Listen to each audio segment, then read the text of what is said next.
들을수록 공부가 되는 본격 시사 클래스 뉴스 공감입니다.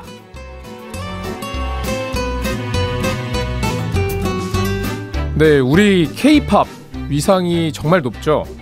그런데 지금 논란도 조금 뜨겁습니다. 폭로다, 읍소다, 기업 설명회다, 주식이다 뭐 이런 단어들이 뉴스를 채우고 있습니다.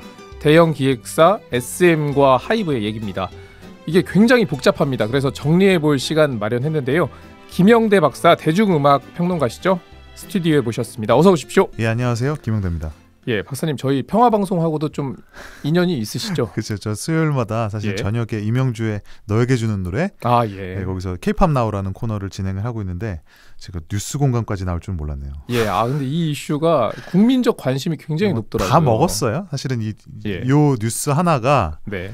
지금 모든 K-팝 관련 담론을 뭐 다 빨아들여갖고 저도 어디 가나 이 얘기를 물어보는 통에 음악 평론가가 과연 이런 문제에 대해서 무엇을 말할 수 있을까 항상 고민은 되는데요. 네, 어쨌든 이 뉴스가 커지면 커질수록 정치권의 누군가는 좋아할 수도 있겠군요.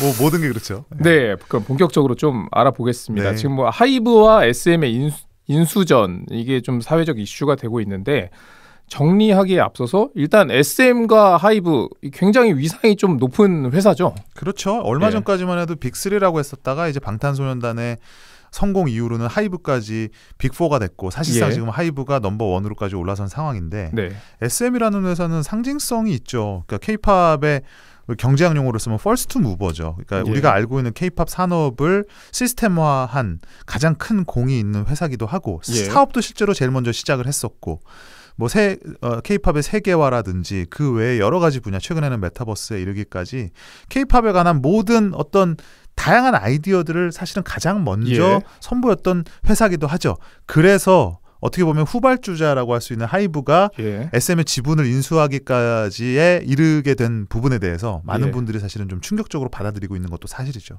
그러니까요. 근데 이런 대형 기획사들이 이런 문제에 휘말린 이유가 좀 뭘까요?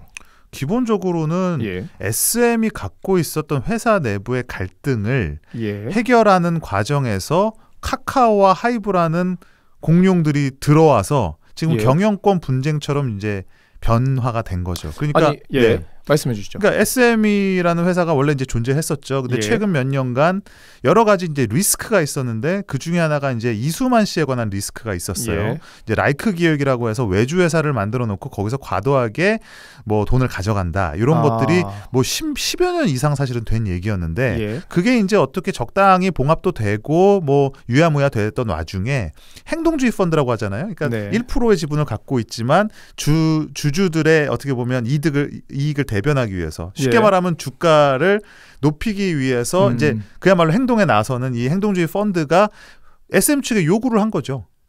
개혁을 해라. 개혁을 해라는 요구를 했고, 그런데 SM이 이거를 받아들이는 선택을 해요. 근데 그 와중에 소위 말하는 신주 발행이라고 하는, 그러니까 기존에 있던 주식을 누가 사가는 형태가 아니라 새로 주식을 발행해서 그 지분을 카카오가 매입을 하면서 이 게임에 들어옵니다. 거기서 카카오가 등장을 하는 그렇습니다. 거군요. 카카오하고 하이브는 관계가 없나요? 전혀 관계가 없죠. 전혀 관계가 그러니까 없는데, 어떻게 보면 뭐 잠재적인 경쟁사라고도 할 수 있겠지만 카카오는 우리가 알고 있듯이 이제 플랫폼이나 뭐 이런, 우리 카카오톡도 씁니다만 이런 걸 하는 회사고, 하이브는 이제 연예 기획사죠. K-팝 기획사인데 카카오가 이제 들어오면서 이게 과연 왜 들어왔느냐에 대한 설왕설래가 있었죠. 어떤 얘기가 있나요? 뭐 이제 이쪽 카카오나 이쪽 SM 쪽에서는 이건 어떤 종의 전략적 파트너십이다라는 얘기를 했지만, 뭐 업계 관계자들 중에 그렇게 보는 사람은 없죠. 결국은 카카오가 SM의 경영권을 가져가기 위해서 들어왔다. 제2주주로 올라서면서 이제 들어왔다라고 봤던 건데, 이 부분에 대해서 이수만 씨가 최대 주주인 나를 배제한 상태에서 이뤄진 결정이다라고 해서 이걸 가처분 소송을 냅니다. 그래서 이게 지금 아직 결과가 안 나왔어요. 결과가 안 나온 상태에서 어쨌든 지금 현상만 놓고 보면 카카오가 2대 주주로 올라선 상황에서 이수만 씨가 자신의 지분, 그러니까 가장 많은 지분이죠. 14%인가요? 그거를 이제 하이브에게 전격적으로 넘기는 거죠. 그래서 하이브가 여기에 1대 주주가 된 거죠. 1대 주주가 된 거고. 근데 이런 평가는 또 어떻게 해석을 해야 되나요? 이게 뭐 네이버와 카카오의 대리전이다.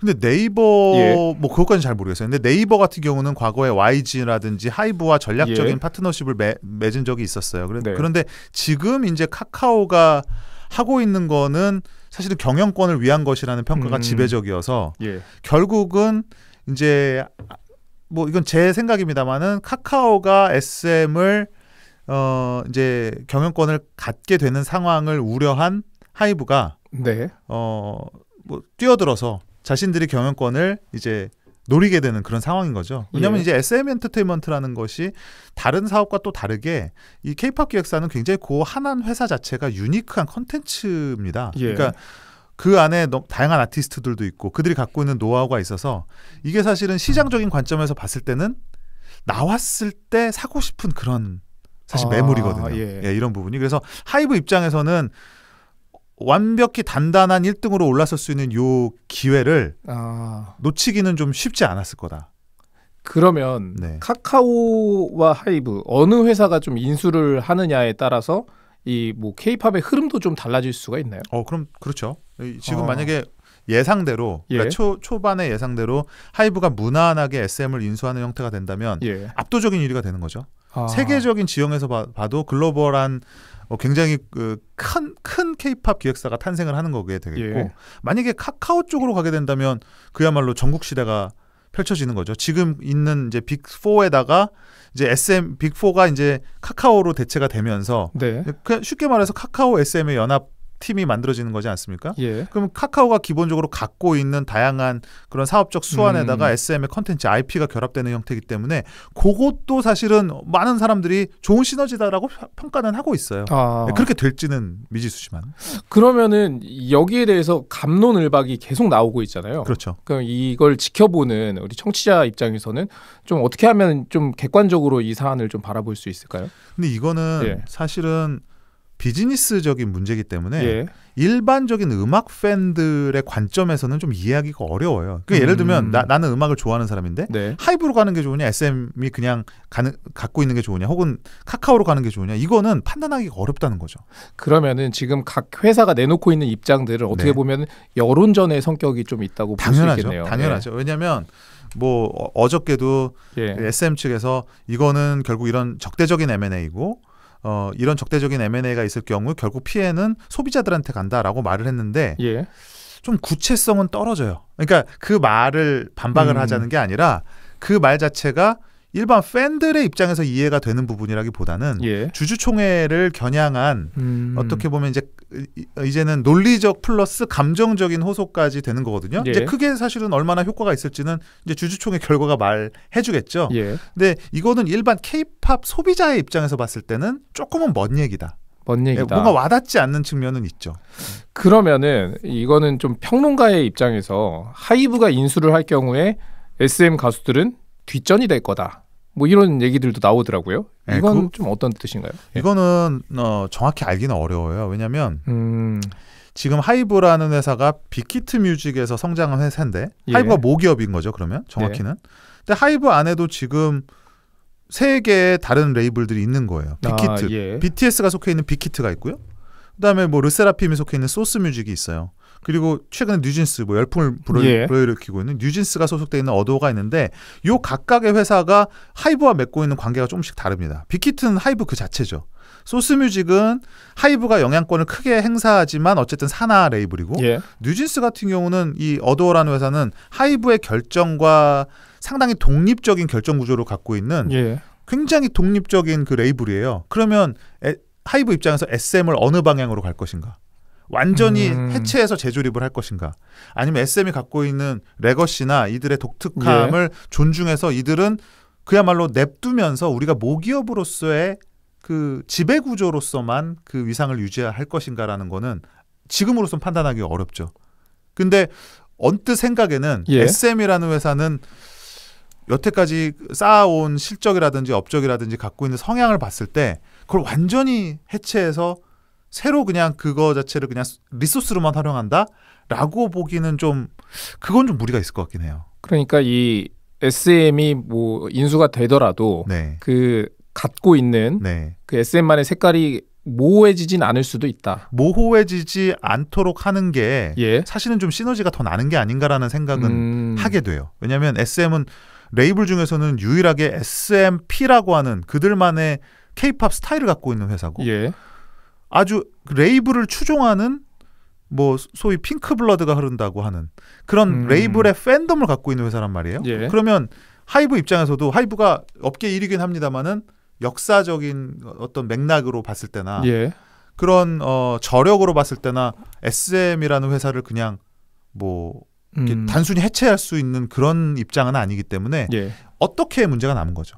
그럼 오히려 반대로 하이브가 SM을 인수할 경우에 오히려 더 세계적인 음반 회사가 탄생할 수도 있다. 이런 주장도 나오는데요. 이 부분은 좀 어떻게 보십니까? 뭐 사이즈가 일단 커지니까 뭐 쉽게 생각해도 하이브가 기존에 갖고 있는 플랫폼적인 우위나 SM이 갖고 있는 플랫폼들 두 가지가 뭐 당연히 합쳐지니까 더 큰 거가 되는 거는 물론이고 예. IP 자체도 훨씬 풍성해지니까 하이브 입장에서는 아쉬운 부분을 또 채울 수가 있고 방탄소년단에 대한 공백에 대한 부분도 뭐 일정 부분 해소가 되는 거죠. 네. 그리고 또 둘 다 여태까지 쌓아온 해외 시장에서의 뭐 정말 줄이라든지 뭐 여러 가지 그런 전략들이 합쳐지는 거기 때문에 뭐 당연히 K-팝 전체적인 입장에서 봤을 때는 강력한 힘이 등장하는 거는 사실이죠. 근데 그거가 긴 호흡에서 봤을 때 네. 그러면 어떤가라는 부분은 사실은 좀 판단하기가 너무 이르긴 해요. 일단은 중요한 거는 요가 정말로 하이브로 가는 건가 아니고 엎어지는 건가에 대한 결론도 지금 안 난 상태예요. 이거 언제쯤 결론이 날 걸로 좀 예상하십니까? 주주총회가 제가 언제인지는 정확히 모르는데 일단은 주주총회 결과를 봐야 될 것 같고요. 예. 그리고 뭐 제가 경제 전문가가 아니라서 이런 부분 좀 애매하긴 합니다만은 이 지분 구조가 지금 이제 그 하이브와 그다음에 지금 카카오가 갖고 있는 요 이제 그 균형이 상당히 애매하고 그다음에 지금 어쨌든 주가가 계속 오르고 있다는 거예요. 그건 뭐냐면 저 시장 입장에서 봤을 때는 이거는 결국은 하이브와 카카오의 속된 말로 쩐의 전쟁인데 그럼 이제 경쟁이 높아지니까 당연히 가치는 올라가지 않습니까? 네. 그러면은 이제 여기서 어떻게 판단할 것인가라는 문제가 쉽지는 않은 것 같아요. 그리고 이제 늘 있지만 우리나라 연예 기획사든 모두 이런 지분을 상당히 많이 갖고 있는 국민연금 같은 경우 보통은 중립적인 판단을 내려야 되는 건데 뭐 과연 국민연금은 또 어떤 역할을 할까? 이거는 뭐 모르겠어요. 솔직히 말하면. 네. 어떤 정치적인 의도가 있을 수도 있다. 있다고 하면은 뭐 그건 이제 너무 음모론을 쓰는 것 같긴 한데 국민연금이 대개는 보통의 경우에는 어떤 특정한 쪽에 치우치는 판단을 내리는 곳은 아니기 때문에 뭐 쉽게 말하기는 어렵죠. 그러면은 앞서 제가 말씀드린 것처럼 되게 이제 K-팝의 위상에 대해서 자랑스러워하는 국민들이 많잖아요. 네. 이런 뭐 어떻게 보면 갈등이나 논란 자체가 어떤 K-팝의 위상에는 영향을 미칠까요? 어떻게 될까요? 뭐 좀 큰 영향은 없다고 봅니다. 큰 영향은 없다. 이거는 굉장히 비즈니스적인 문제기도 하고 여기서 뭐 어느 한 그룹이 무슨 뭐 그러니까 물론 SM 입장에서 봤을 때는 지금 SM이 없어지냐 아니냐의 그런 갈림길에 있긴 합니다만은 비즈니스 전체적으로 봤을 때는 뭐 미국은 이미 그런 선례가 80년대에 이미 많이 결론이 났지만 다양하게 나눠져 있는 레이블들이 조금씩 합쳐서 결국은 큰 기업 서너 개로 이제 뭉쳐지는 그런 쏠림 현상은 뭐 세계적인 흐름이거든요. 그렇기 때문에 하이브가 SM을 인수한다, 만약 인수하게 된다면 그것 자체가 뭐 K-팝 시장에 뭐 어마어마한 긍정적인 효과를 갖고 온다고 말하기도 어렵지만 그거 자체가 부정적이다라고 말하는 것도 좀 무리가 있지 않나. 그럼 이 인수전 자체가 어떤 옳고 그름으로 따질 수 있는 문제는 아니다. 전혀 아닙니다.